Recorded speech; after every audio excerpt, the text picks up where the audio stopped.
Hola. Perfecto. Eso, ahí estamos completamente bien.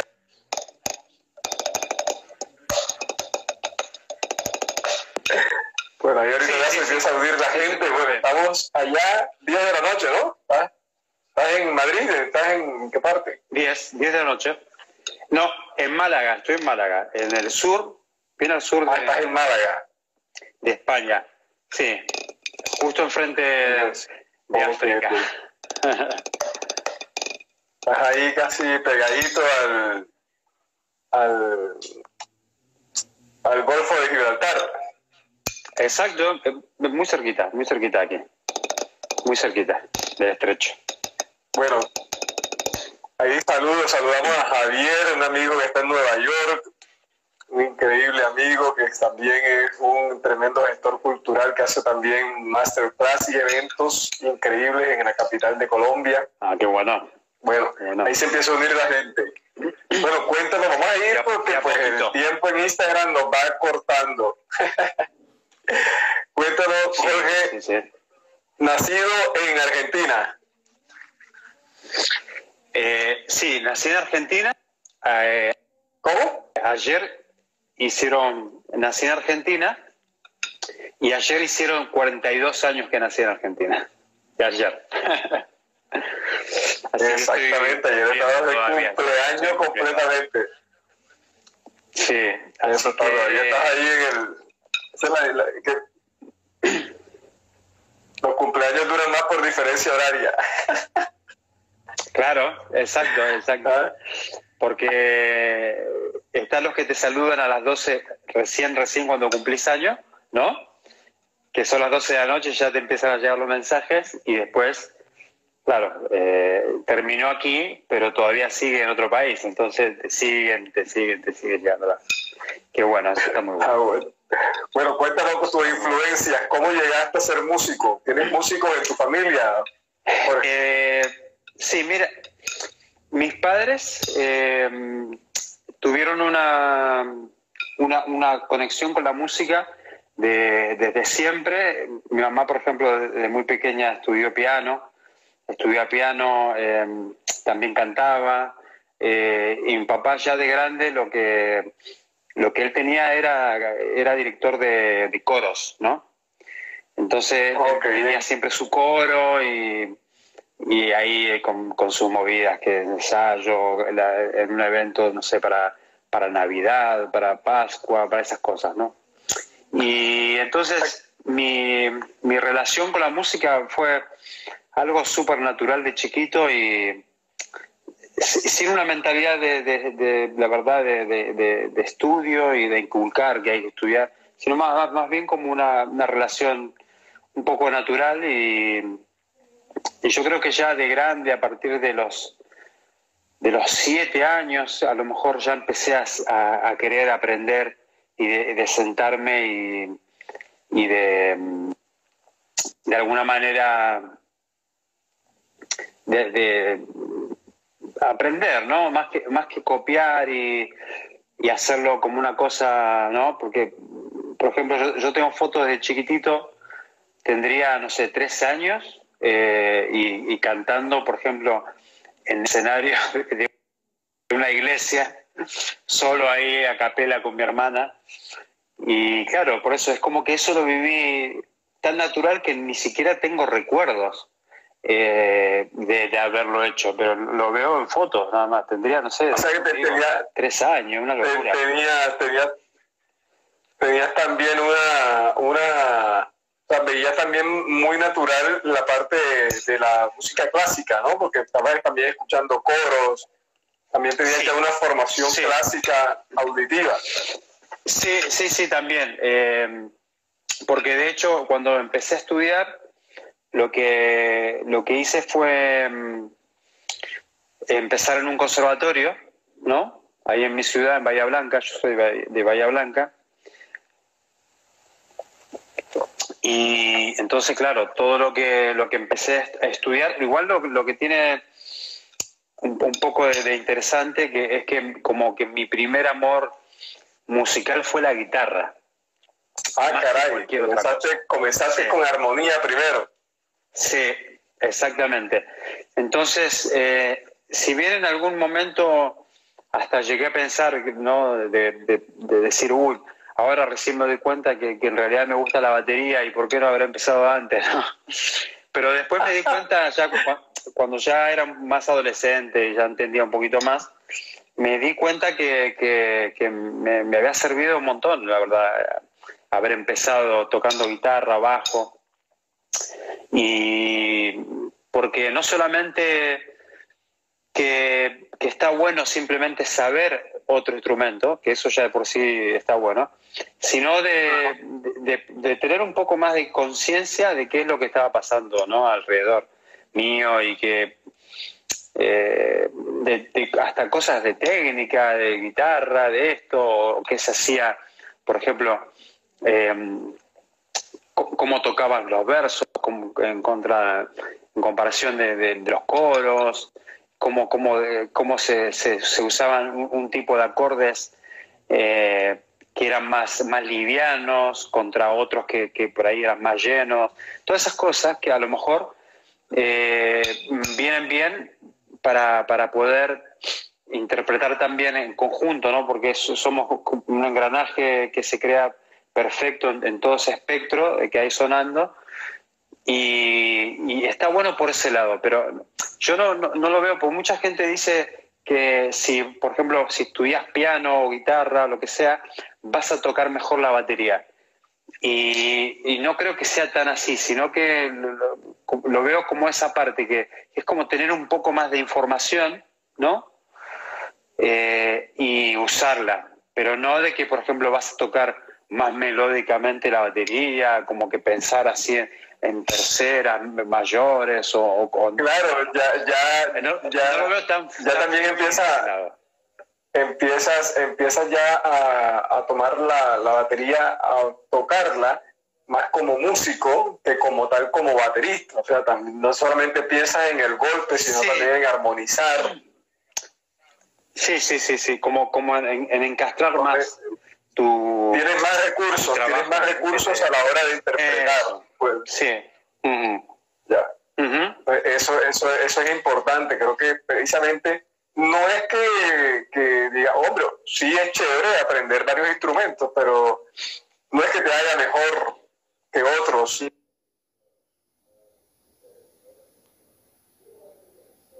Sino que obviamente es como el que habla mucho más idiomas. O sea, tú te puedes defender con tu idioma, tú puedes hacer señas si llegas a China, si llegas... Pero hombre, qué chévere es tener otros recursos, porque teniendo esos recursos pues vas a tener más puertas con lo cual abrir, ¿no? Otras oportunidades.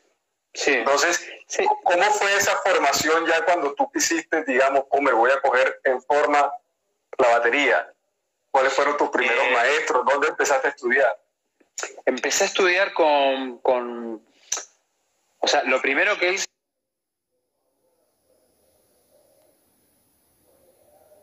fue hacer el switch. Yo, lo que hice fue como, digamos, seguir la carrera que venía haciendo de estudio, ¿no? En el conservatorio, simplemente como que me bajé del instrumento y cambié de instrumento. Y seguía con las otras materias, ¿no? De teoría, de apreciación musical y de todas esas cosas, ¿no? Y solfeo, entonces lo que hice fue todo ese rollo. Lo que hice fue continuar eso, y entonces, claro, es como que estaba súper avanzado después en todo eso, pero en el instrumento no, o sea, era arrancar de cero. Sí sabía, porque lo que me pasó a mí es que yo el día que me senté, claro, porque como venía tocando ya otro instrumento, cuando me senté a la batería yo ya sabía hacer tum. Claro, lo que hablamos del pensamiento musical, ya tú tienes ese aspecto, ya tú sabes cómo va el... Okay. Entonces mi primer encuentro con la batería fue ya sabía un poco. No era como el clásico que empieza con las ollas en la casa, y yo ni mirando los Beatles, ¿viste? No. Lo mío fue como que simplemente yo tenía un primo que tocaba guitarra, entonces lo primero que tuve fue una guitarra y empecé a que me explique él, entonces después me empecé a estudiar ya digamos, más en serio. Y claro, al tocar y todo, pues yo después tocaba guitarra, pero estoy hablando, no sé, tendría 8 años, 9 años, en una iglesia.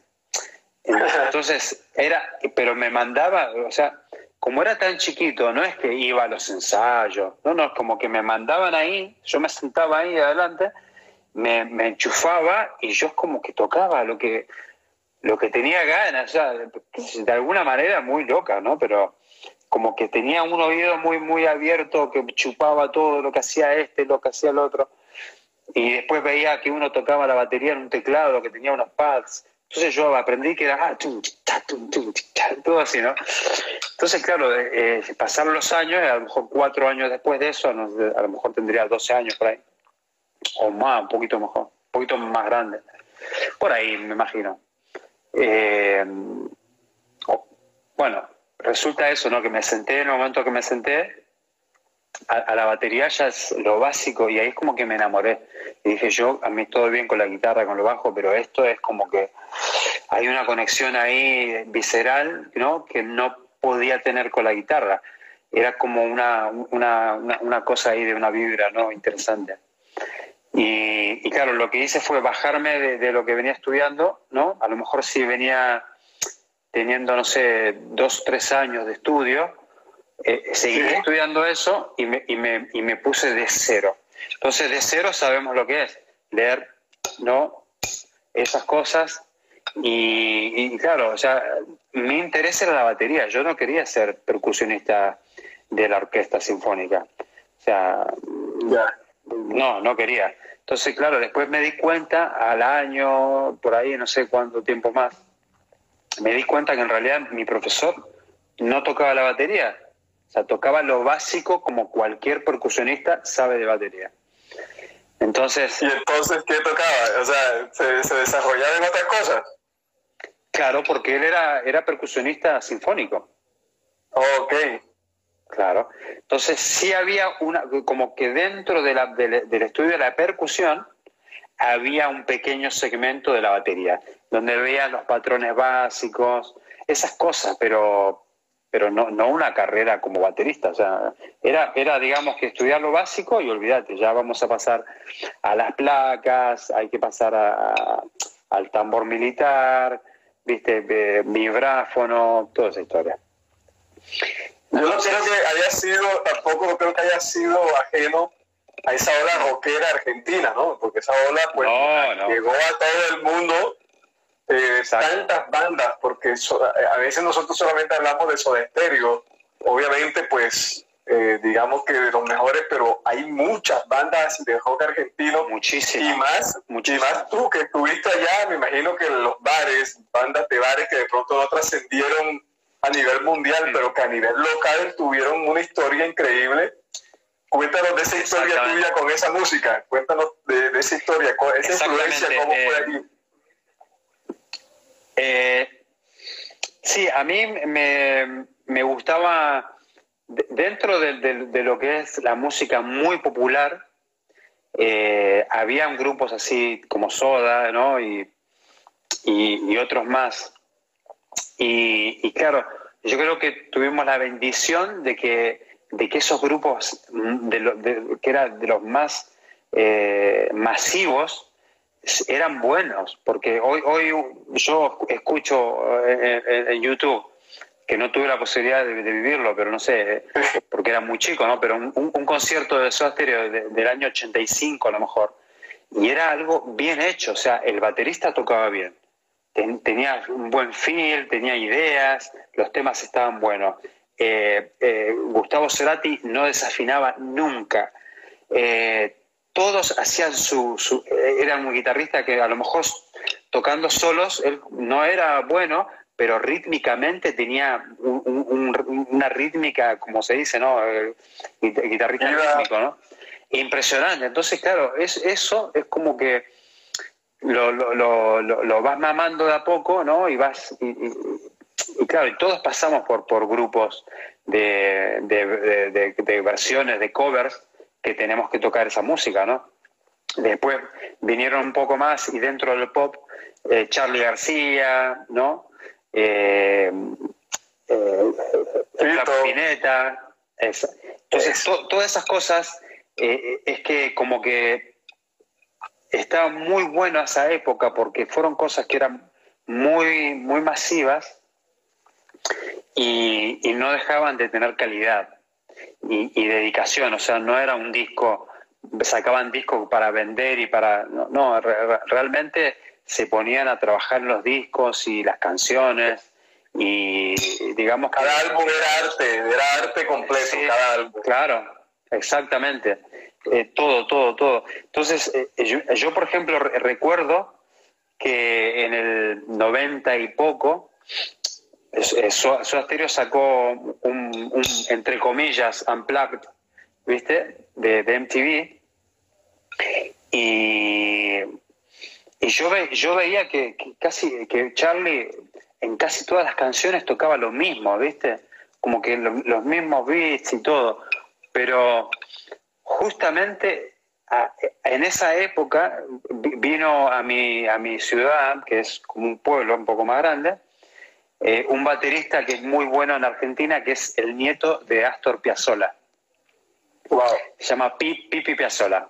Entonces, él era muy joven y todo, pero había vuelto recién de estudiar en Estados Unidos, y entonces estaban haciendo como una girita de clínicas, ¿no? Y de muestra de instrumentos, esas cosas. En la época me acuerdo que había salido la batería Stage Custom, ¿no? En esa época, que eran mediados de los 90, 90 y pico, 94, no me acuerdo, por ahí. Y justo después de la clínica yo le pregunté, ¿viste? Le digo, ¿qué opinas, por ejemplo, que por ejemplo Charly en el Unplugged toque todo lo mismo? O sea, no es aburrido. Y no me acuerdo exactamente cuáles fueron sus palabras, pero me dijo, sí, pero eso, hacerlo bien es difícil. O sea, hay que tener onda y hay que tener como musicalidad. O sea, se puede tocar eso mismo, ¿no? Bien o mal, o a un nivel altísimo, y son las mismas figuras, las mismas notas, ¿sí? 8 notes en el hi-hat. Yo pienso que esa simplicidad, con comillas, sí, bien grandes, exacto, sí, esa simplicidad es lo que hace que uno digiera tan fácilmente la música de Soda Stereo. Porque yo he visto también álbumes de otros grupos que 8 temas, 10 temas, pero ya tú vas al tercero y tienes la cabeza saturada, o sea, de tanta cosa que hacen en cada canción. Entonces son a veces, sí, obviamente, pues a veces, y eso me ha pasado con temas de músicos que son bateristas, como son su álbum, como es álbum de ellos, entonces hacen en cada álbum como una descarga. Claro, y eso es muy difícil, ¿no? Hacer como tener todo un balance, ¿no? Porque la música se dice, ¿no? Que es, viste, el arte de combinar los sonidos, el ritmo, la melodía, la armonía, pero en realidad hay muchísimo más que eso. Eso es como decir, no sé, como una buena cocina en McDonald's, no sé. ¿Viste? Es como, para que alguien lo entienda, que es una comida, ¿viste? Un meal. Pero en realidad hacer arte y hacer una canción y hacer un disco y ni hablar una carrera, ¿no? Pero es mucho más difícil que eso, y es más difícil que no tiene que ver con tocar cosas simples, no tiene que ver con tocar cosas complejas, tiene que ver con muchísimas formas, que además de todo tiene que tener esa armonía entre todo y tiene que llegar a la gente, ¿no? Entonces, aún en esa época estábamos acostumbrados, como yo te digo, ¿viste? No sé, prender la televisión y que esté Sting, ¿no?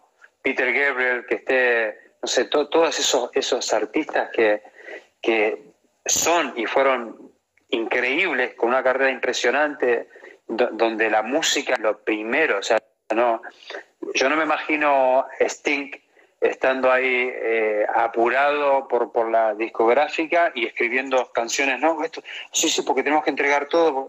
El tipo se tomaba los discos como se los tomó y como se los toma, ¿no? Porque entonces hay una diferencia entre eso y lo que pasa ahora, que hoy en día la industria está liderada básicamente por gente que es como que saca hamburguesas del McDonald's, o sea, vuelta y vuelta a la mesa. Y eso antes no era así. Siempre había de música que era muy, muy comercial y fácil, ¿no? La música fácil para ir, ¿viste?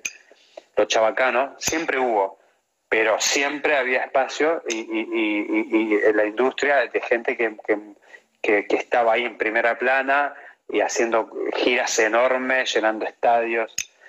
Entonces eso es como que hoy en día se ha perdido un poco, ¿viste?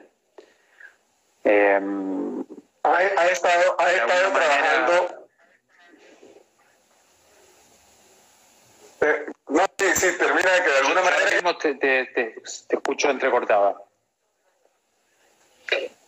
No sé qué estamos hablando, pero creo que se ha cortado, ¿no? No, que de alguna manera, me dijiste que de alguna manera, me estabas diciendo que de alguna manera.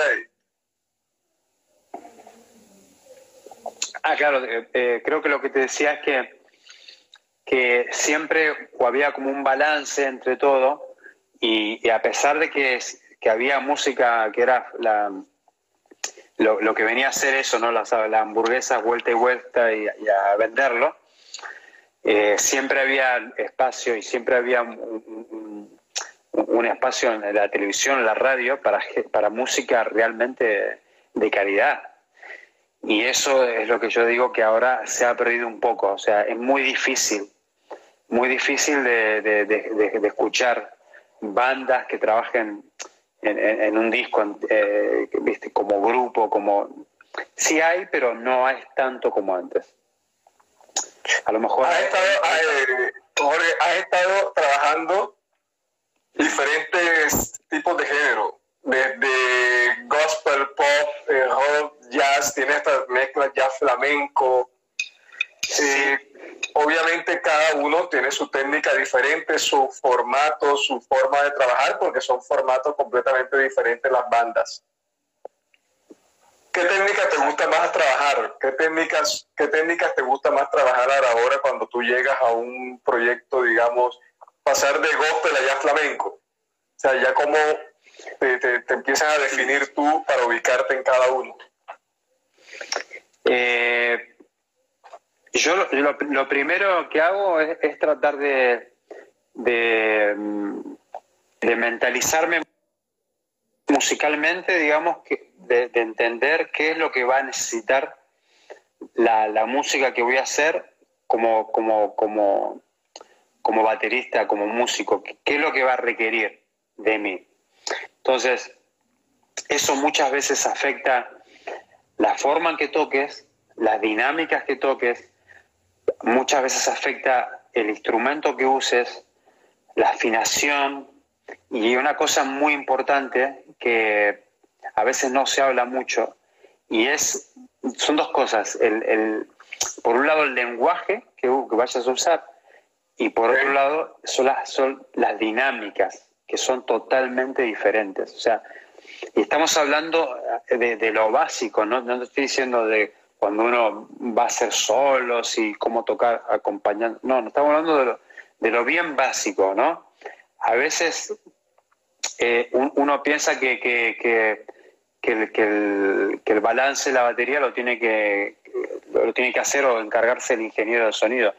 Y eso no, tiene que salir ya de la fuente como lo que el estilo más lo requiera, ¿no? Entonces, por ejemplo, hay estilos que te van a pedir que la caja, no sé cómo se dice ahí, tarola, snare. Sí, caja, redoblante. Es redoblante. Que suene de una manera, porque si no suena de esa manera, no se está llenando ese espacio que la batería tiene que exactamente. En el jazz, a lo mejor, lo que va a ser eso, va a ser tu ride, ¿viste? En otra música a lo mejor va a ser la combinación de todo, en otra música puede ser, no sé, que la batería tiene más una carga a lo mejor de más de base, ¿no? Y todo lo que son sí, arreglos. Eso que acabas de decir,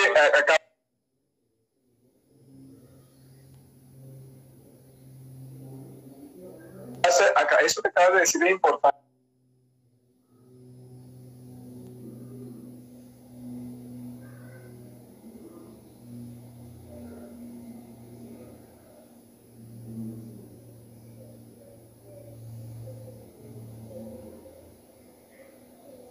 Porque puede pasar,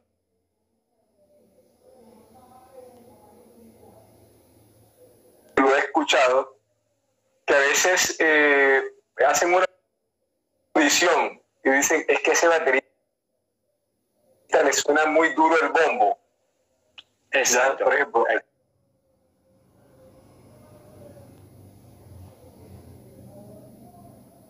a ese baterista le suena muy duro el bombo. Entonces, después tú te encuentras con ese baterista y, ay, es que no me escogieron. Y yo, lo que pasa es que tú le pegas mucho al bombo. No, lo que pasa es que a mí me gusta afinar el bombo que suene así bien profundo. Entonces, a veces no estudiamos ese balance de nuestro sonido. No, que él toca chévere, pero le pega duro ese redoblante. Entonces, ¿sí me entiendes? Como que uno mismo ser un crossover de cuadrar. Sí. Exactamente, es como uno tiene que tener como exactamente como lo que está pasando aquí atrás de este abanico de tonalidades de colores que hay.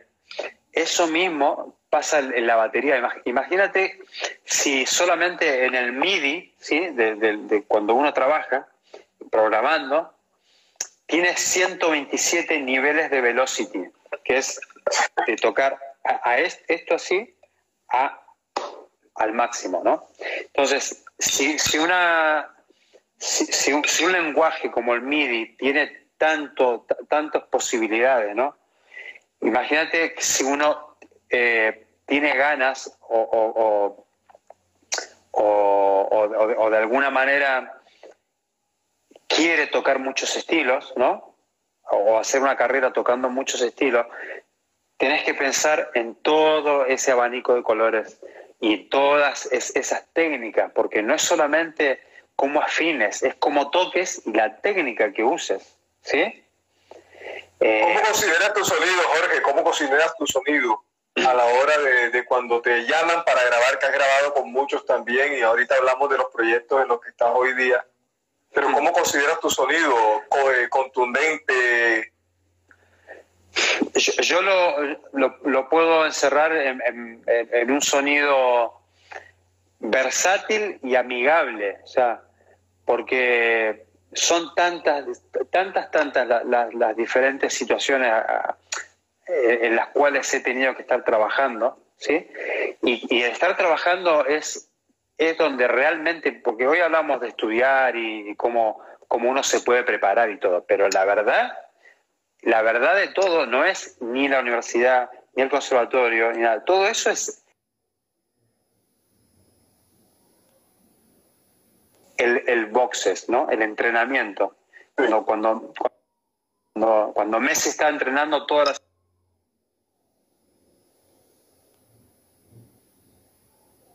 semana, eso es una cosa, ¿sí? Porque si fuese así, cuando ellos entrenan, por ejemplo, tiros libres, de 20, meten los 20, pero en los partidos no es así, ¿entiendes? Entonces, en esto pasa exactamente lo mismo. Yo hasta que realmente no esté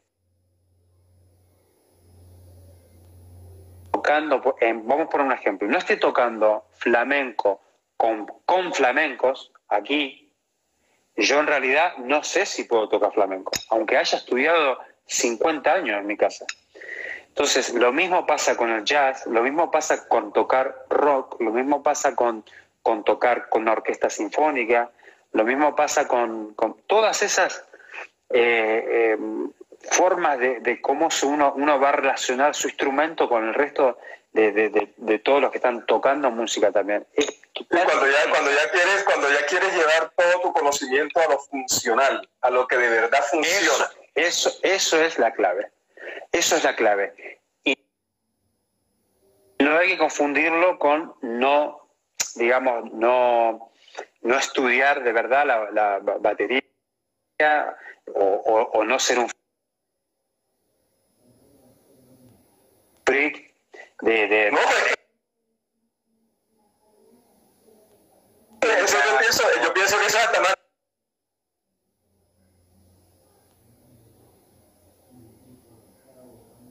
difícil. Ese estudio es hasta más difícil de hacerlo funcionar.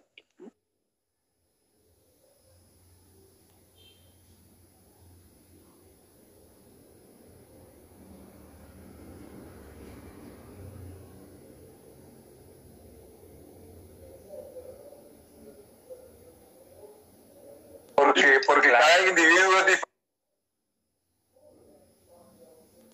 Tú puedes tocar en 50 bandas de rock, pero cada banda tiene sus integrantes que son, cada banda es diferente y cada banda quiere ver algo de ti diferente. Sí, entonces es una investigación. ¿Ya? Entonces, por ejemplo, hablemos de una banda, hablando de la que con la que ha grabado Chambao. Hablemos de Chambao, esa experiencia con Chambao. Chambao fue increíble porque mezcla lo que es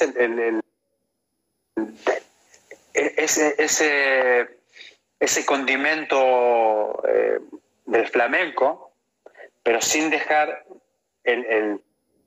por ejemplo, el world music o el pop, o por momentos hasta el rock. Entonces,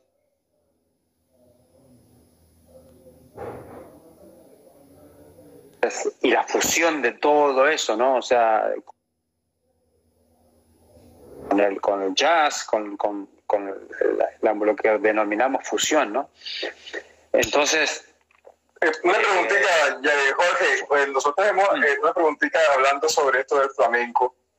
Cuando ya tú fusionas, porque vemos que en el cajón no se trabaja 4/4, creo que es un 12 que trabajan ellos normalmente el flamenco. Es a 12. ¿Cómo lo trabajan tú en la batería? Hay diferentes palos, ¿no? Y ellos tienen, exacto, por ejemplo, muchos palos que son ternarios, ¿viste? Okay. Pero no precisamente, digamos, lo ven como, por ejemplo, nosotros vemos el ternario, ¿viste? Ellos no lo ven así. Si yo por ejemplo, cualquiera de nosotros pensamos en un ternario, ya sabemos cuál va a ser nuestro fuerte, ¿no? Nuestro downbeat, ¿no? Nuestra nota predominante, el 1, el 3 o el 1. Claro. Entonces, en los palos flamencos eso no existe. Entonces no hay uno... No es así. Entonces, sí todo está en el lenguaje, pero los códigos ya son otros. Es como que yo te diga, sí, aquí en Colombia, no, porque vos me digas a mí, sí, aquí en Colombia hablamos español, pero y con el mismo abecedario y demás cosas. Pero aquí esto lo hablan de una manera, aquí en otra, aquí en otra, aquí en otra. Entonces, es como que el 12, sí, existe, pero ellos, digamos que tienen un lenguaje diferente con eso. Entonces, por momentos, la tierra está en un lugar y por momentos la tierra está en otro. Y todo eso está fundamentado en el baile, ¿sí? No es que a alguien se le ocurre así porque así, sino que eso está... todos los palos están interpretados al igual y al mismo nivel, digamos, en el baile y en toda la expresión, no solamente en el zapateo o si no en todo en el cuerpo directamente. Entonces, sí, ahí me imagino que entonces el trabajo del baterista es más complejo porque el redoblante, el golpe de redoblante, dónde va a ir, que no cruce con el cajón, el bajo, por ejemplo, sí, todo eso. Es muy difícil, por eso yo siempre que he podido tocar aquí con monstruos, voy muy tranquilo porque sí lo puedo entender desde el plano rítmico, ¿sí? Pero a veces ellos te van a tocar algo que directamente tu sentido no lo va a entender porque nosotros no podemos sentir esa tierra en ese lugar, ¿sí? O esos cierres que hacen, ¿no? Entonces, eso es la parte complicada. Bueno, nos pregunta Frank Vergara, cuando habla de palos, ¿a qué se refiere? Qué pena, con el ahorita fue que llegó. Mira, los palos son, digamos, el desarrollo que ha tenido el flamenco en cada lugar, ¿sí? En cada lugar. Entonces, por ejemplo, vendrían a ser como subestilos, ¿sí? Como aires del flamenco. Claro, entonces, por ejemplo, hay muchas cosas que están en 12, pero hay otras cosas que son binarias.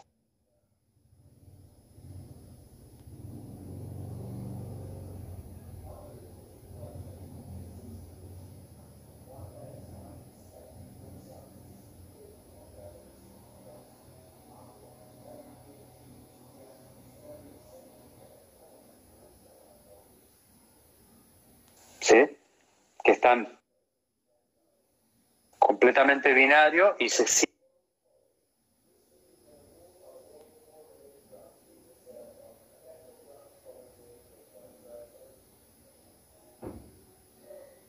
más parecido y tiene mucho que ver con, a lo mejor con lo que estamos acostumbrados con lo que es lo latino, ¿no? Las rumbas y todo eso. Esa es la parte que tiene esa unión con eso, ¿no? Que eso se puede entender un poco más y tienen un lenguaje más cercano. Pero no...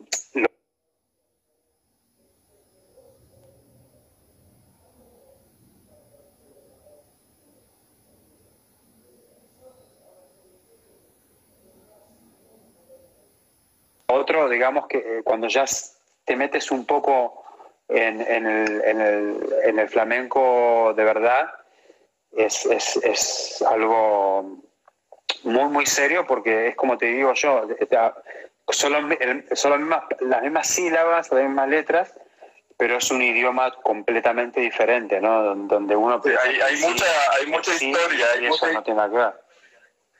Hay mucha historia, no sé, en tocarlo. Bueno, otra experiencia, Ricardo Arjona también, tiene mucho, cuéntanos también de eso ya con Ricardo Arjona, con sus letras, con toda esa mística que hay detrás de él, ¿no?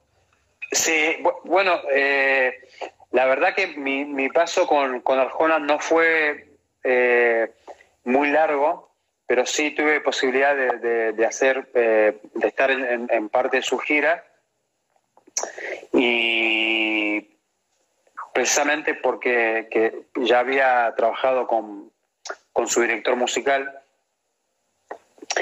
y en grabaciones en Argentina, ¿no? Él es de Puerto Rico, pero habíamos grabado para proyectos de él. Entonces, ahí es como que primero que nada, te tengo que decir que tocar la música de Arjona es muy difícil. Que posiblemente eso sea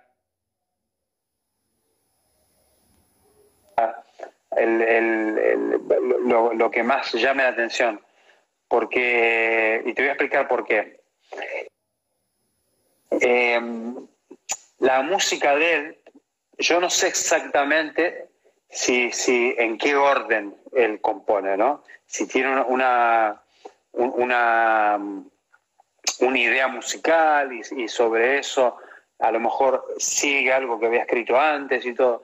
Yo no sé cómo es, porque tampoco se lo pregunté.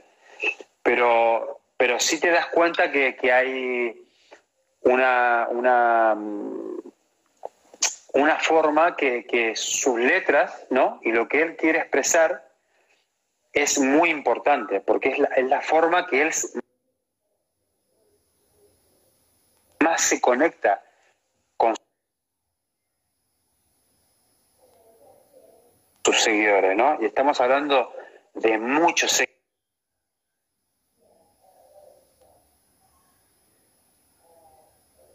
seguidores, no de alguien que hace su girita en su provincia, no estamos hablando de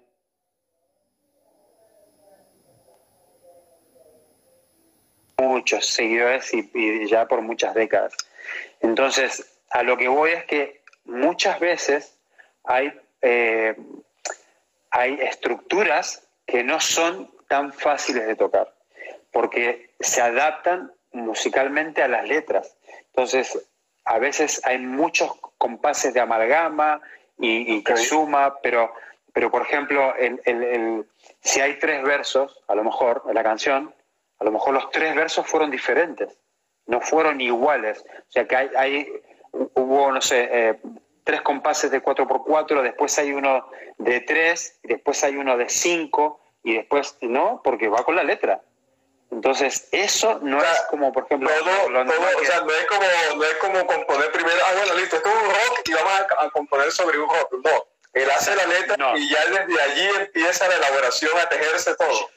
Yo creo que tiene mucho, como te decía, no sé exactamente cómo será el orden de él, de sus composiciones, pero sí, digamos que a primera, o sea, no te puedes preparar un concierto de Arjona y querer decir, me lo voy a hacer. ¿Cuál fue ese tema? ¿Cuál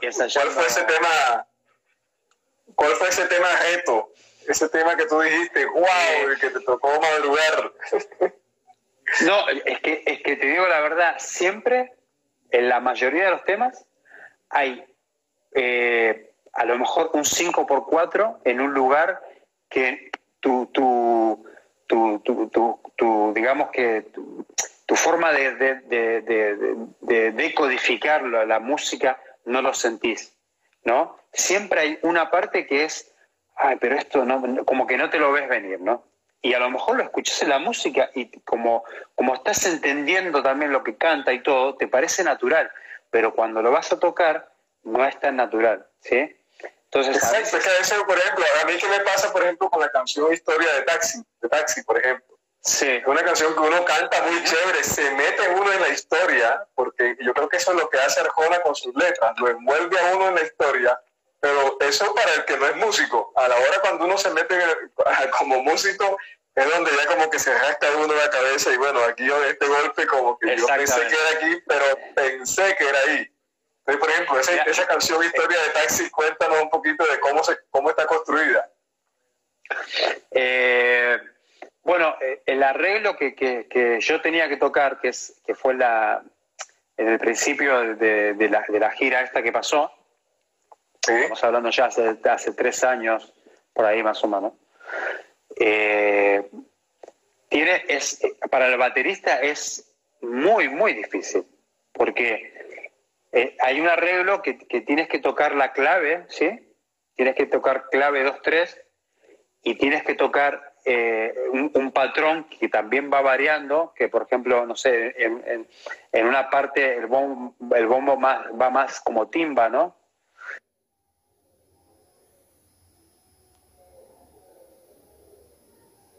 No el tumbado clásico, ¿sí? Y después hay otra parte que sí, que el tumbado va clásico y con un backbeat, o sea, con 2 y 4 en el tambor, ¿viste? En el enredo. Y complejo el asunto. Sí, yo te digo que es posiblemente que sea el reto más difícil para el baterista que tiene que tocar esa canción. Y más que en mi caso, me tocó tocarlo con el arreglo o parecido al arreglo que venían tocando con con Giovanni Figueroa, que esa canción él la toca impresionante, y además que tiene muchos como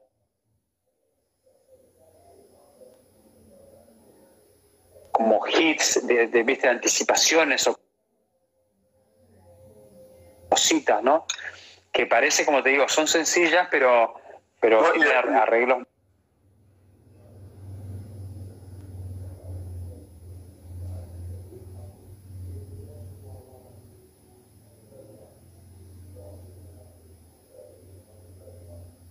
Muy buenos, o sea. No, y exacto. De pronto tú dices, bueno, voy a escuchar, y tú tomas un álbum, pero cuando llegas a la vida real, no, cada gira tiene sus arreglos y no vas a tocar lo que escuchaste. A veces es mejor hasta ni escuchar para no tener una idea preestablecida en la cabeza. Exactamente, sí.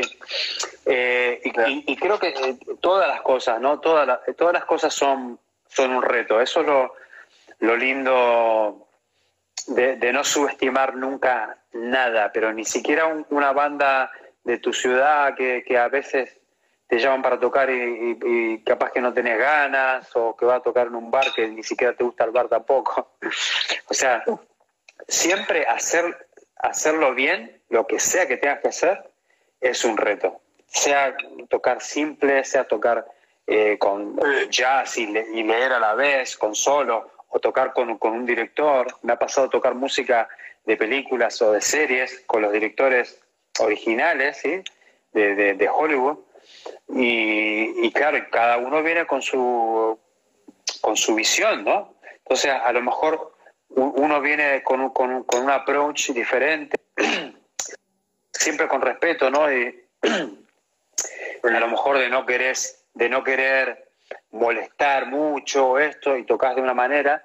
Por ejemplo, me ha pasado con Jeff Beal hacer música, por ejemplo, de House of Cards, ¿no? de la serie, y tocarlo, claro, como una orquesta, tocar a lo mejor más chiquito, ¿no? Y que termine y que el tipo me diga, no, esa parte, rock, ¿viste? Rock, y quiero ahí que el teatro se caiga, ¿no? Entonces, claro, de esas cosas uno va aprendiendo que si realmente dice fortísimo, es fortísimo. Y cuando dice pianísimo, es pianísimo. O sea, no lo pusieron porque no se equivocó el tipo ahí, ¿viste? Entonces, todas las cosas y además lo que hablas, ¿no? de tocar con artistas, también te afecta mucho el entorno, ¿no? de los escenarios enormes que no te ves, que es todo con in-ears. Muchas veces, especialmente en Latinoamérica, somos muy pasionales, ¿no? Entonces, a mí, por ejemplo, con Arjona se me metían por los micrófonos de los overhead, ¿no? Se me metían los gritos de las chicas, o sea, todo eso ¿viste? Y claro, al tener tan cerrado, eso es toda una como que estás, ¿viste? En el Twilight Zone, ¿viste? Que realmente es tan distinto a lo que uno piensa, que es tocar tan simple, que no, todo te afecta, escuchar a los demás, que es toda una cosa que realmente hay que vivirlo, ¿no? Hay que tener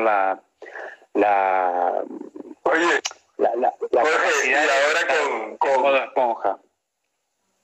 Jorge, y ahora que estás en otra cosa, con también un artista que mueve mujeres a diestra y siniestra, sí, que estás en el Show's Line con Antonio Banderas. Te cuento que cuando yo me dijiste Antonio Banderas, yo dije, bueno, aquí en Colombia Antonio Banderas lo conocemos como actor y una que otra cosita, pero ya tiene su musical. Cuéntanos eso. Él ha trabajado en Broadway, obviamente como actor, ¿no? Hace muchos años y todo. Y claro, ahí, o sea, hay un nivel en el que en los actores no es solamente, uno se piensa que a lo mejor que alguien entró ahí porque más o menos hace un papelito y llora fácil. No, no, toda esa gente baila, ¿sí? Toda esa gente entiende de música y toda esa gente canta. A lo mejor no son los mejores cantantes del mundo, a lo mejor, pero son gente que a lo mejor con un ensayo, ¿sí? Ya te puede hacer un espectáculo, ¿sí? Porque tiene tanto oficio, tanto oficio, tanto oficio, y cada cosa que escucha, cada cosa que habla, cada cosa es como que lo absorbe, porque claro, al estar acostumbrado a trabajar con cosas tan grandes, ¿no? Y donde no hay tiempo para hacer perder a nadie. Son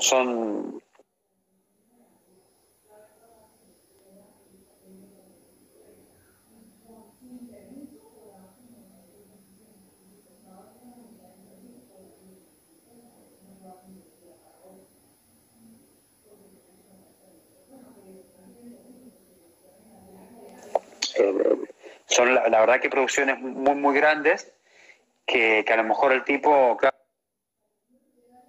la otra vez decía,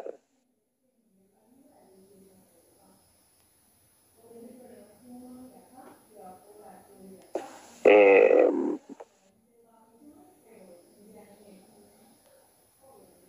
es que ya son más de 100 y pico de películas, ¿no? Entonces un tipo que ha hecho tanto trabajo y tantos espectáculos y musicales y todo, eh, te das cuenta que tiene un resto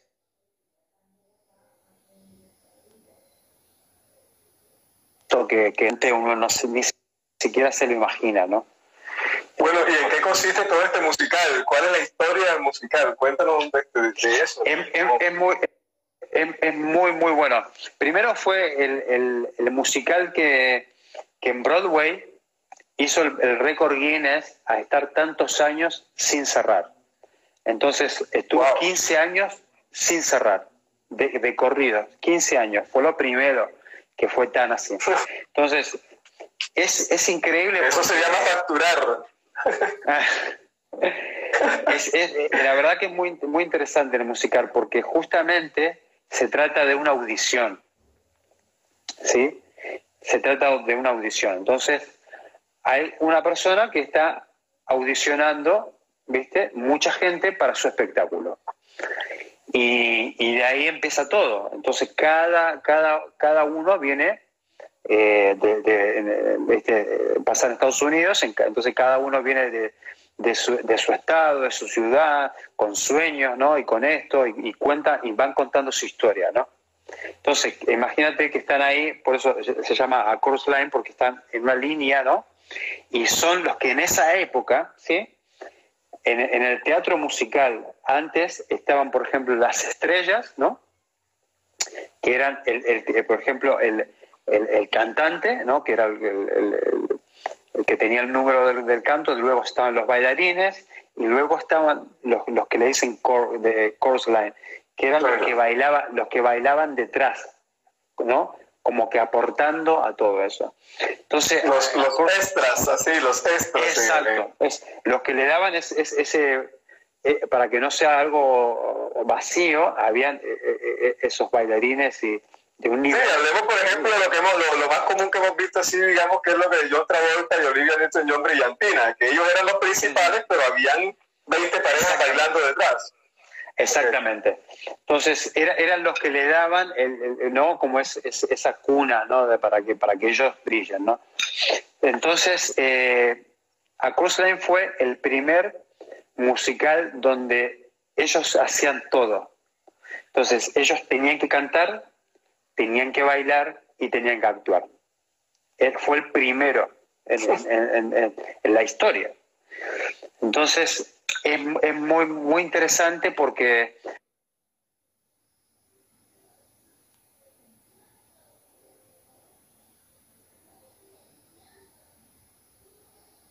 cada protagonista, ¿no? Viene con su historia y viene con su historia de vida. Entonces ellos con el canto y con la actuación y con el baile cuentan su historia.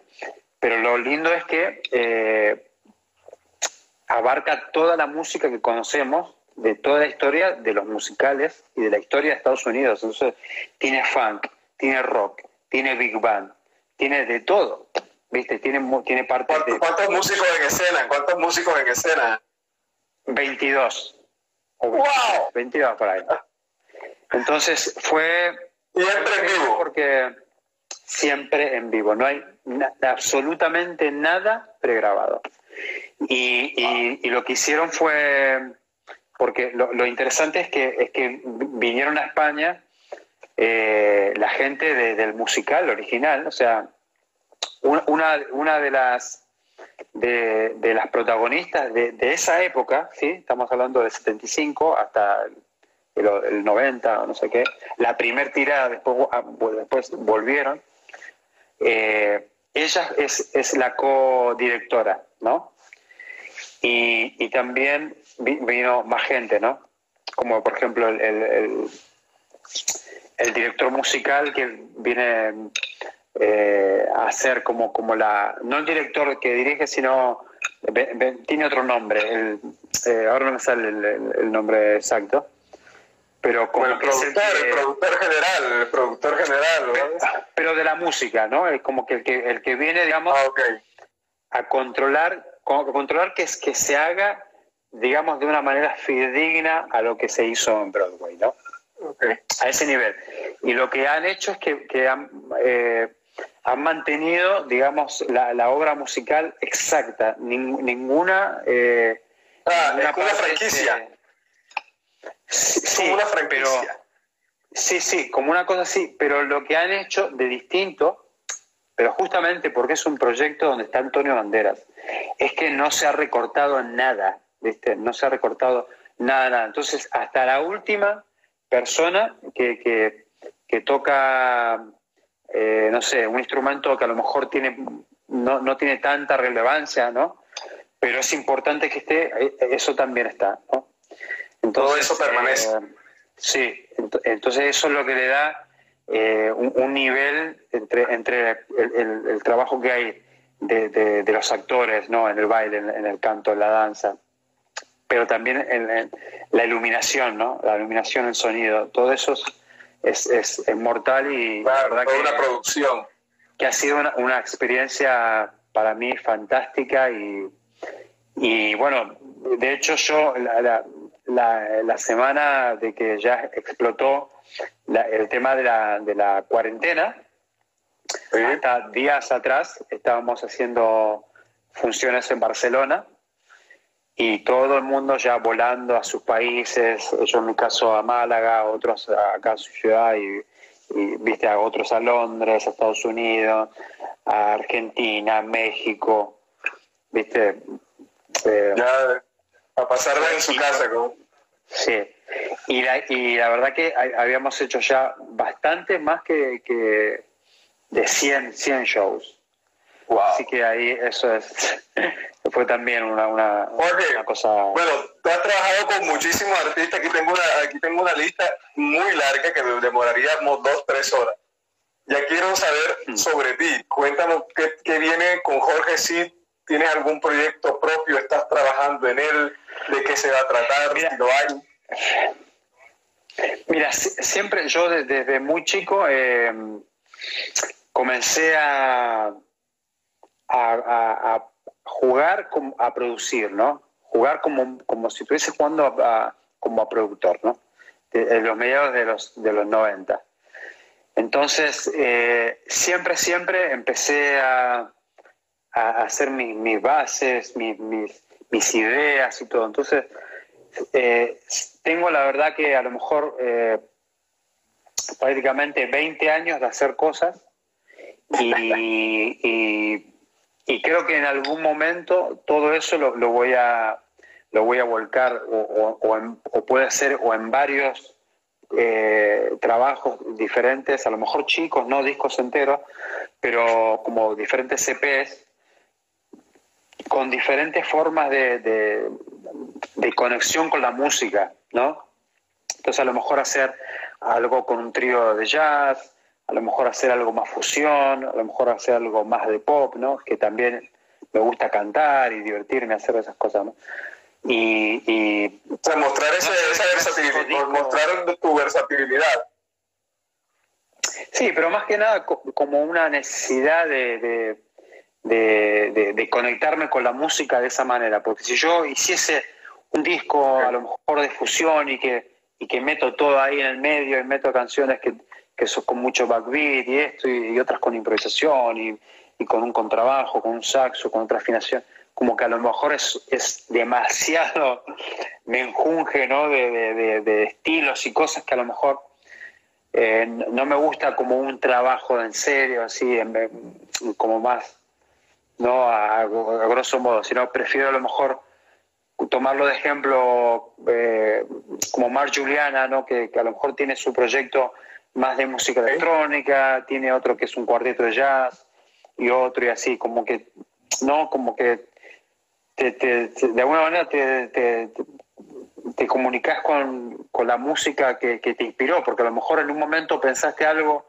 de una manera y lo que te salió en esa manera es la forma que vas a tener para expresarlo, ¿no? Que a lo mejor tiene que ver con qué platillos vas a usar, qué afinación, qué batería, con qué instrumentos.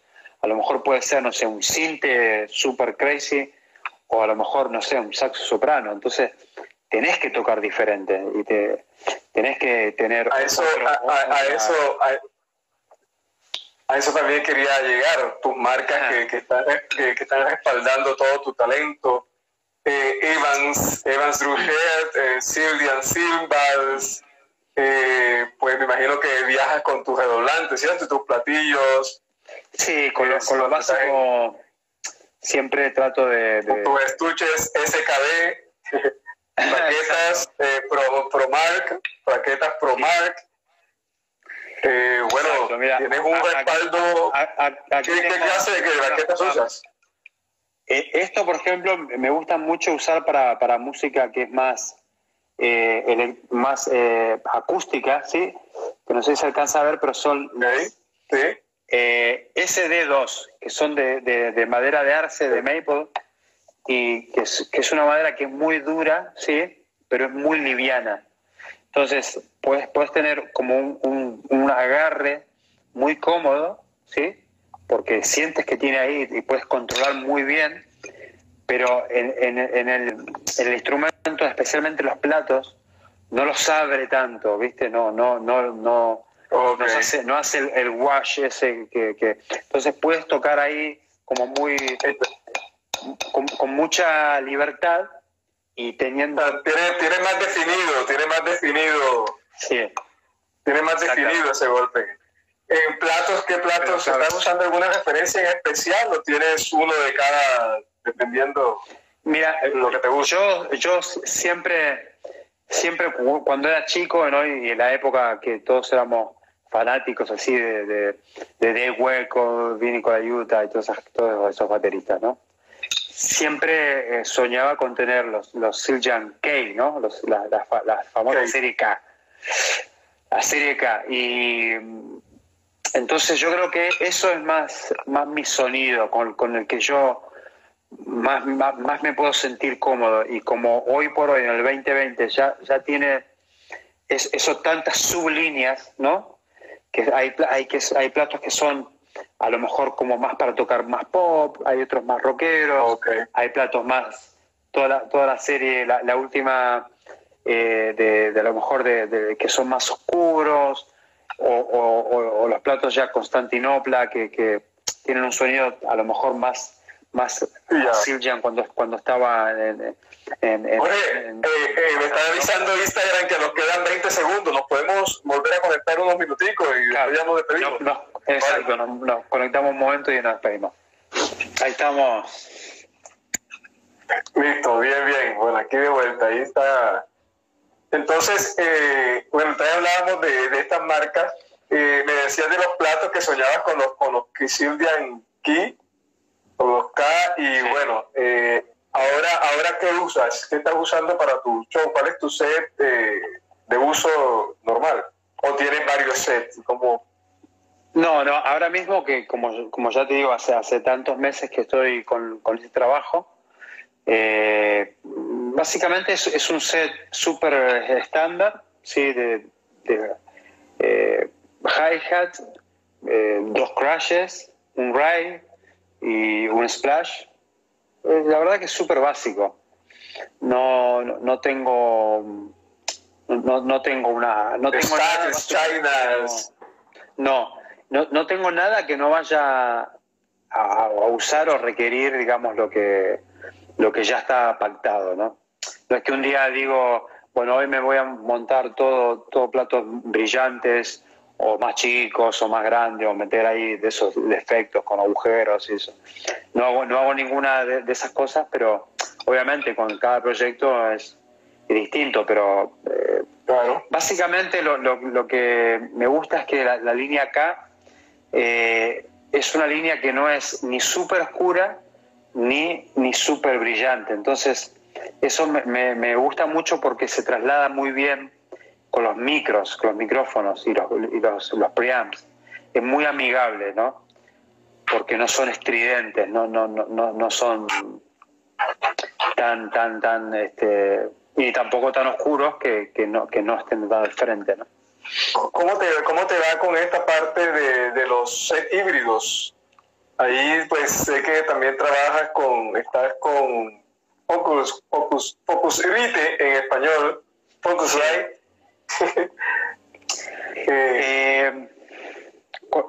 ¿Híbridos te refieres a usar baterías electrónicas? Electrónicas.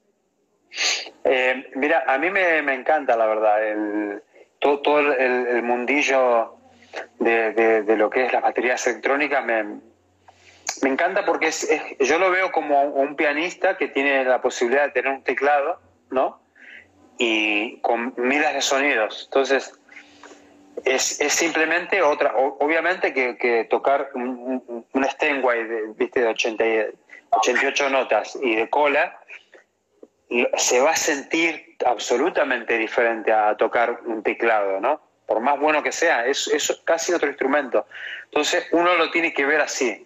Cuando entiende que las baterías electrónicas no están hechas para suplantar la batería, es simplemente una herramienta más. Entonces a mí me encanta todo lo que es los samples y cosas pregrabadas, modificarlas, usar sonidos virtuales como sintetizados.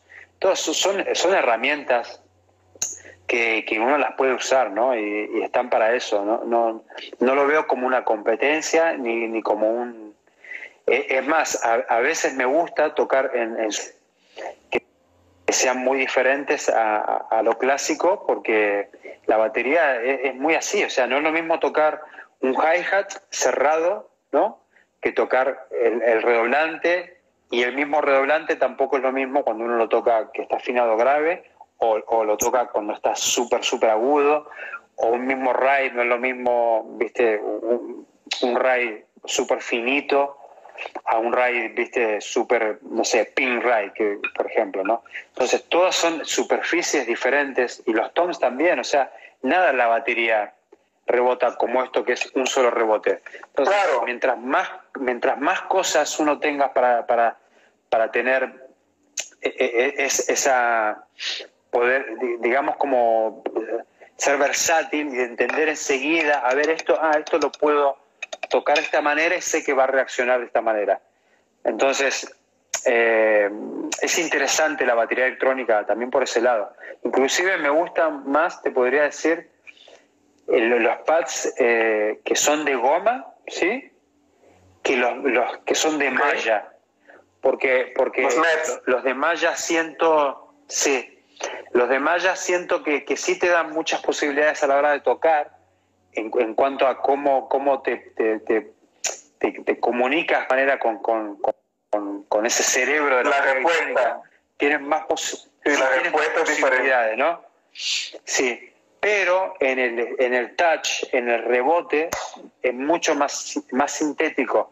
Y en la batería no hay ninguna superficie en la batería acústica que rebote de esa manera, nada rebota tanto. Entonces, tocar mucho a lo mejor en esos tipos de malla y de esos pads así, se me hace un poco demasiado, pero por lo demás me encanta tocar en esos platos que son de goma.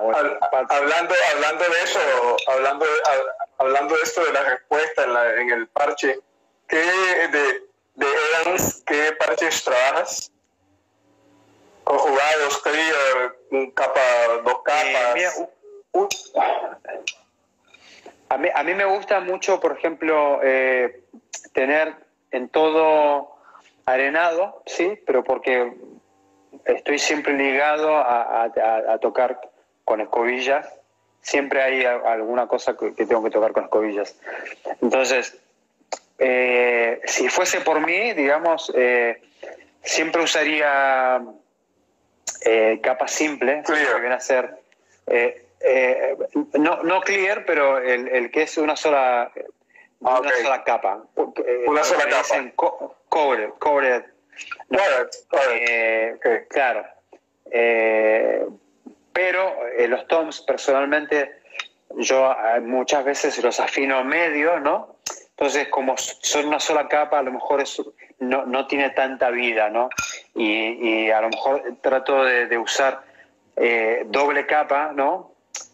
Como por ejemplo los G2, que son dos capas muy finitas y tienen ese tono y esa respuesta con un poquito más de ataque, sin ser a lo mejor el clásico hydraulic, ¿no? ¿Te acuerdas los parches esos que adentro, el verdadero parche es el aceite, ¿no? Sí. Que eso es demasiado para mi estilo de tocar, no lo encuentro muy versátil, ¿no? Entonces yo creo que para los toms siempre trato de usar G2 y últimamente sí, pues la verdad ese es un mercado bastante limitado. Es un mercado bastante limitado estos hidráulicos, porque pues son la verdad sordos, o sea, si lo decimos así, son bastante sordos. Sí.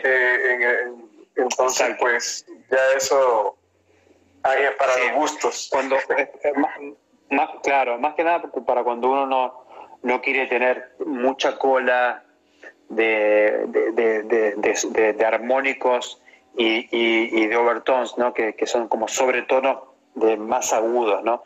Esos como que no tienen mucho eso, tienen a lo mejor más una cola el sustain es corta, grave, ¿no? Bien, sí. Entonces el sustain es bien corto y grave. Sí, sí. Entonces, exacto. Puede servir para muchas cosas, pero si te gusta tocar muchas cosas, a lo mejor la misma semana con la misma batería te vas a estar en problemas. Por eso, y lo que sí estuve usando Jorge, de verdad, es últimamente los V1, que a lo mejor te pueden llamar la atención porque tienen el cobre, digamos, el arenado es increíblemente duradero y puedes tener, no sé, 5 meses y el parche sigue estando como nuevo. Recuérdame la referencia se llama un poco entrecortada. V corta 1. Ok, perfecto. La verdad son que excelentes, entonces hay que... Bueno, ¿alguno tiene alguna pregunta para Jorge? No veo aquí preguntas. Hermano, estoy muy agradecido contigo por todo este tiempo que pues has estado aquí con nosotros. Ha sido una charla pues muy chévere y pues hablar de todo esto que has hecho, saber de tu proyecto que en algún día vamos a ver materializado, de tu tanta experiencia que has llevado. sería lindo. Un feliz cumpleaños nuevamente. Esperemos que todavía tengas torta ahí en la nevera. Muchas gracias, Andrés. Y bueno, papá, de verdad, gracias por el tiempo, pues ya sabemos que ya casi va a ser medianoche por allá. Entonces, te dejo para que descanses. Un abrazo. Bueno, muchísimas gracias por la invitación. Bye, bye. Y espero que sirva de algo la conversación para todos.